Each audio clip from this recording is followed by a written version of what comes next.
যুদ্ধবিরতির মধ্যে গাজায় ইসরায়েলি বাহিনীর নতুন হামলায় শিশু ও ত্রাণকর্মী সহ অন্তত ৭ জন নিহত হয়েছে। গতকাল মঙ্গলবার গাজা সিটি ও দক্ষিণ গাজার খান ইউনিসে এসব হামলা চালানো হয়। নিহতদের মধ্যে মিশরে একটি ত্রাণ সংস্থার এক ঊর্ধ্বতন কর্মকর্তাও রয়েছেন।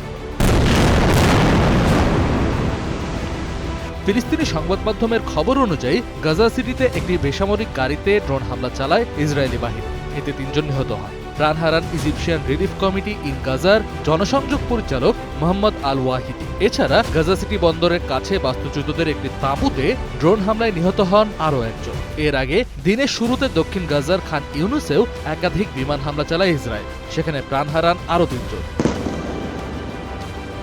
আহত ফিলিস্তিনিদের চিকিৎসার জন্য দ্রুত খান ইউনুসের নাসের হাসপাতালে নেওয়া হয়েছে। ত্রাণকর্মীর মৃত্যুর এই ঘটনা প্রমাণ করে গাজায় মানবিক সহায়তার কাজে যুক্তরা কতটা চরম ঝুঁকির মধ্যে রয়েছে। এদিকে গাজার স্বাস্থ্য দপ্তরের পরিসংখ্যান বলছে ২০২৫ সালের অক্টোবরে গাজা যুদ্ধবিরতি চুক্তির প্রথম ধাপ শুরু হওয়ার পর থেকে ইসরায়েলি অভিযানে এ পর্যন্ত ১,০৭২ জন নিহত হয়েছে। আহত হয়েছেন ৩,৪৬৩ জন।